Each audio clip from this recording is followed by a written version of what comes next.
I have spent the last 30 years observing how systems grow, how they peak, and how they eventually break. When you sit where I sit, you stop looking at the daily noise of the markets and you start looking at the plumbing. Most of you believe that the path you followed for 40 years, the path of hard work, steady savings, and safe traditional investments, will carry you through the next 30.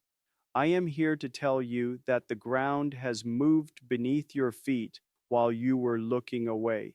The definition of safety has changed. In the past, safety was a static concept. You held cash, you bought bonds, and you waited.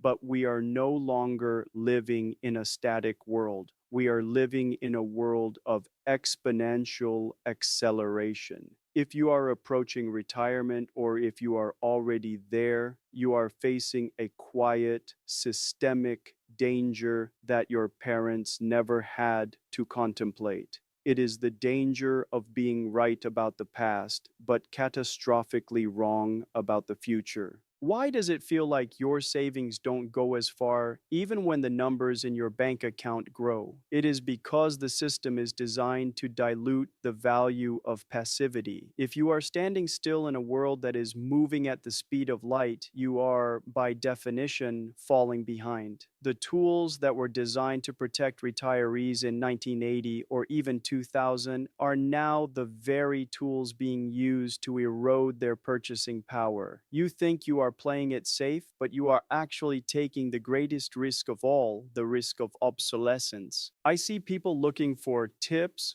or picks, but that is the mindset of a gambler, not a steward of wealth. To survive this cycle, you have to understand the fundamental shift in how value is created and stored. We are moving away from a world of manual labor and physical assets toward a world of accelerated intelligence and digital permanence. If your retirement plan does not account for this shift, you aren't invested. You are simply waiting for the tide to go out. I want you to stay with me through this entire explanation. This isn't about hype, and it certainly isn't about making a quick return. This is about clarity. I have seen the patterns of collapse and the patterns of renewal, and right now, the patterns are screaming that the old rules are dead. If you want to understand how to actually protect what you've built, you need to see the system for what it is, not what you wish it were. Subscribe to this way of thinking, not because I have a secret to sell you, but because the cost of remaining blind to these shifts is a cost you cannot afford to pay at this stage of your life. To understand where to place your capital, you must first understand the architecture of the room you are standing in. Most people view the economy as a series of random events, a recession here, a bull market there. They see inflation as a temporary annoyance. But as a builder of systems, I see it differently. I see a machine that has been running on a specific type of fuel for 40 years. And that fuel is now creating a toxic exhaust that is poisoning the very idea of a safe retirement. Think back to the 1970s. My generation remembers the stagnation, the lines at the gas pumps, and the feeling that the future was shrinking. We solved that problem by entering an era of massive globalization and debt expansion. We lowered interest rates for 4 decades. We printed the future to pay for the present. This created a massive illusion of wealth. Your house went up in value, your 401k grew, and everything seemed stable. But that stability was borrowed. In the old system, a retiree could buy a government bond, collect a 5% or 7% coupon, and live a dignified life. That was the social contract of finance. You gave the system your capital, and the system gave you a guaranteed share of the harvest. Today, that contract has been quietly shredded. When the government prints trillions of dollars to keep the engine from seizing, they are not creating wealth. They are redistributing it away from those who hold currency. If you are sitting on a pile of cash or low-interest debt instruments, you are essentially holding a block of ice in the middle of a summer afternoon. You aren't losing money, the numbers stay the same, but the surface area of what those numbers can buy is melting away. We have moved from an era of labor-based value to an era of capital concentration value. In 2008, we saw the first major crack in the hull. The system didn't fail because of bad mortgages. It failed because it had become too heavy for its own foundations. The solution then, and the solution now, is to debase the currency to stay afloat. This is why the gap between the wealthy and the middle class is widening into a canyon. The wealthy don't hold money, they hold ownership in the infrastructure of the future. They hold the land of the digital age. You have been told to diversify, to be conservative, and to trust the long-term average of the stock market. But the long-term averages of the 20th century were built on a different set of physics. We are now entering a cycle defined by two massive forces: the collapse of the sovereign debt bubble and the explosion of artificial intelligence. One is a weight dragging us down, the other is a rocket engine. If you are anchored to the old debt-based assets like traditional bonds or stagnant cash, you are tied to the weight, not the rocket. I want you to visualize inflation not as a price hike at the grocery store, but as a silent erosion of your life's work. Every time the money supply expands, a tiny piece of every hour you ever worked is harvested and handed to the people closest to the printing press. This is the hidden tax that no politician will ever ask you to vote on. It is the reason why saving is now a dangerous strategy, while owning has become the only way to survive. If you have friends or family who are planning to retire on the old rules, you should share this perspective with them, not to scare them, but to help them look at the horizon. The weather is changing, and a light jacket will no longer suffice. We are heading into a storm where the only safety is found in assets that the system cannot print more of, and in technologies that drive the next 100 years of human productivity. Take a moment to look at your portfolio, not the balance, but the nature of it. Is it an anchor or is it an engine? In the next part, I will show you exactly how wealth is moving toward this new center of gravity, and why the risky assets of the past are becoming the only true safe havens for the future. We are witnessing a great migration. It is not a migration of people, but of value. In my world, we think in terms of nodes and networks. Wealth is currently leaving the old nodes, the ones built on paper, promises, and physical decay, and moving toward nodes of high-fidelity productivity. If you are a retiree, you have been taught that risk is volatility. You see a stock price move up and down, and you feel fear. But volatility is not risk. Volatility is just the price of admission for growth. Real risk is the permanent loss of purchasing power. To understand how wealth moves today, you must understand the concept of capital concentration. In the past, if the economy grew, everyone's boat lifted. If the town grew, the local bank, the local grocery store, and the local real estate all grew. Today, growth is being concentrated into a very small number of highly efficient engines. This is the winner takes most economy. If you own the old fragmented pieces of the economy, you are holding on to a disappearing world. If you want to be safe, you must own a piece of the engine that is driving the modern world. Let's look at the first shift, the move from speculation to productivity. Most people think of the tech sector as speculative. They remember the year 2000, but the companies building the future today, the ones developing the foundational models of AI, the ones manufacturing the chips that power the global brain, these are not speculative pets. They are the most profitable, cash flow heavy utilities in human history. They are the new rails. Just as the railroads define the 19th century and oil defined the 20th, computing power defines the 21st. If you do not own a piece of the compute layer of the world, you are effectively opting out of the only part of the economy that is actually expanding in real terms. The second shift is the realization of opportunity cost. This is the hardest concept for retirees to grasp because it is invisible. If you have $500,000 in a savings account earning 4%, you feel safe. But if the real inflation of the things you actually need, healthcare, high quality food, and energy, is 8%, you are losing 4% of your life every single year. Over 10 years, you haven't just lost money, you've lost your ability to choose how you live. This is the status anxiety that many of you feel. You see the world getting more expensive and you feel your walls closing in. That is the system working exactly as intended. It is designed to harvest the idle capital of those who are afraid.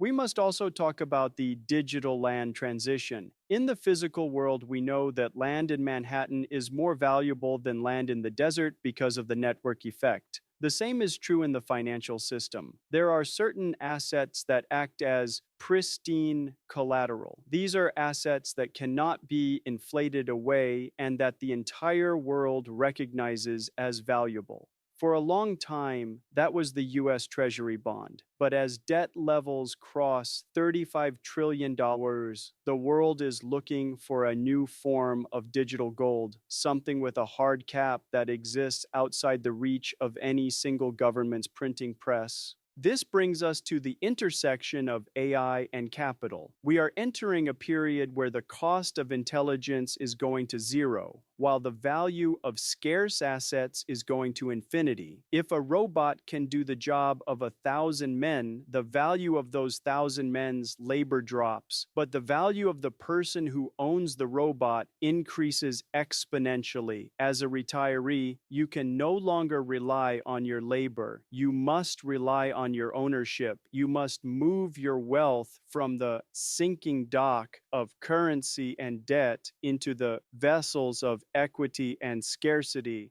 Think about the math of inaction.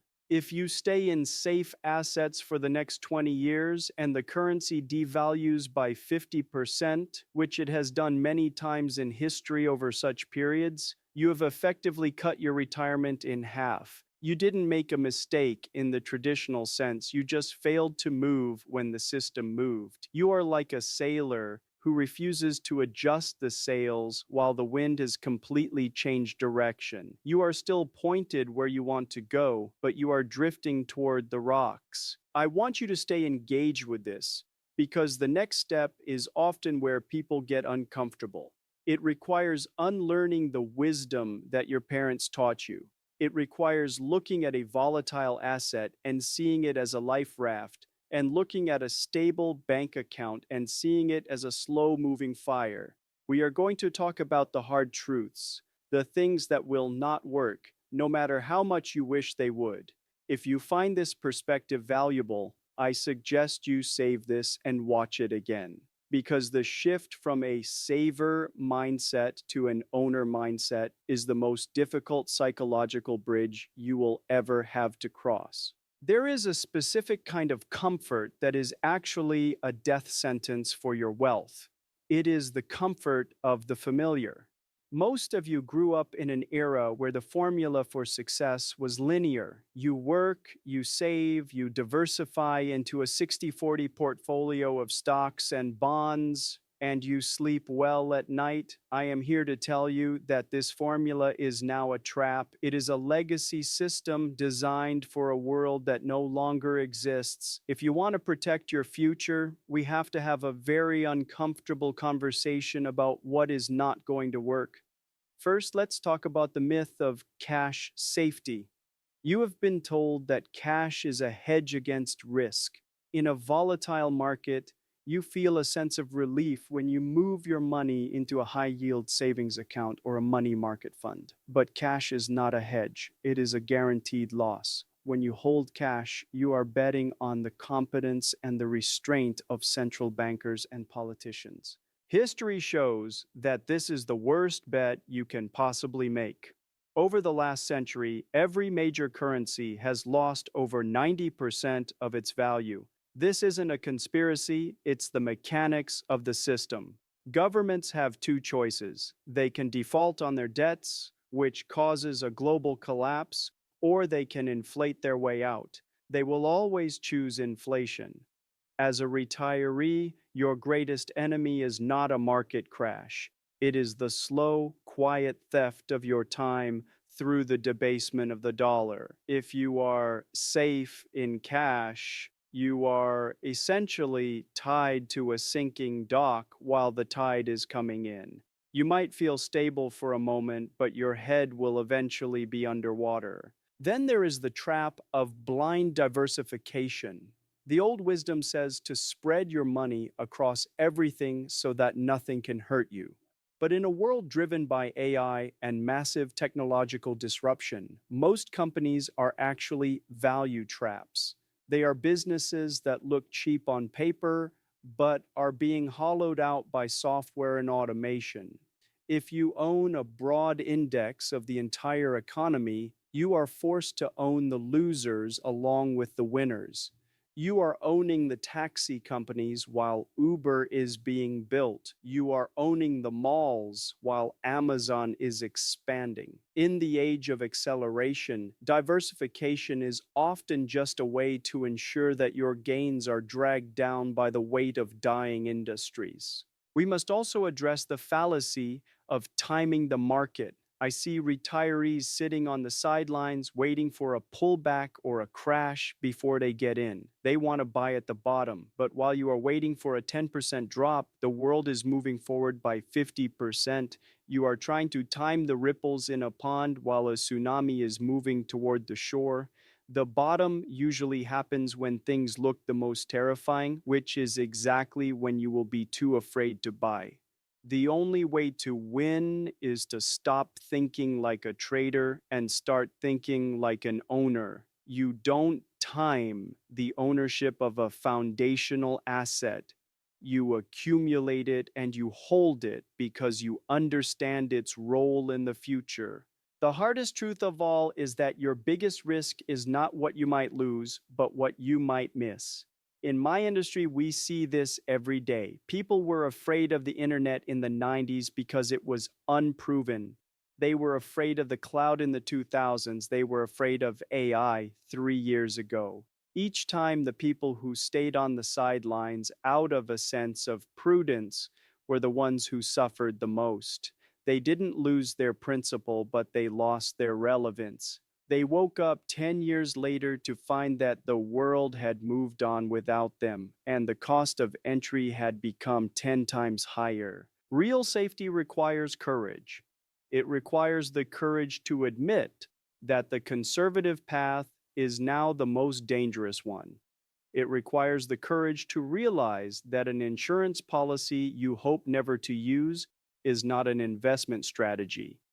You need assets that have convexity, assets that benefit from the chaos and the growth of the new world. If your portfolio looks like a museum of the 20th century, you are not being responsible. You are being reckless. I want you to take an honest look at your beliefs. Are you holding on to certain investments because they are actually productive or because they make you feel safe based on rules you learned 30 years ago? We are about to enter the final part of this discussion where we look at the long-term decision you have to make. This isn't about choosing a specific stock. It's about choosing a philosophy of survival. If you can face these hard truths now, you can position yourself to be one of the few who actually thrives in the coming decade. We have reached the point where the abstract becomes concrete.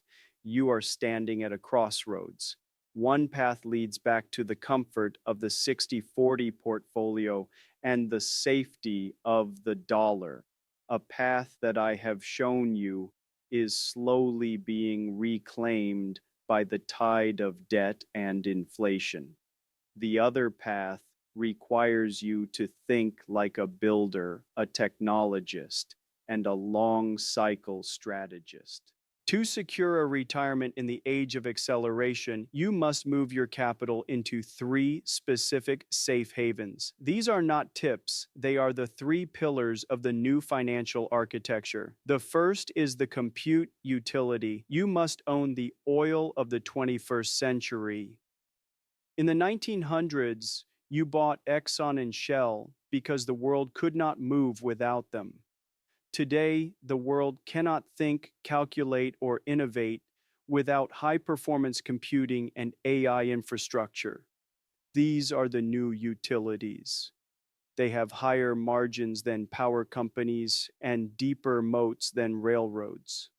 When you own the companies that provide the foundational hardware and software for the global AI brain, you are not speculating on a tech stock.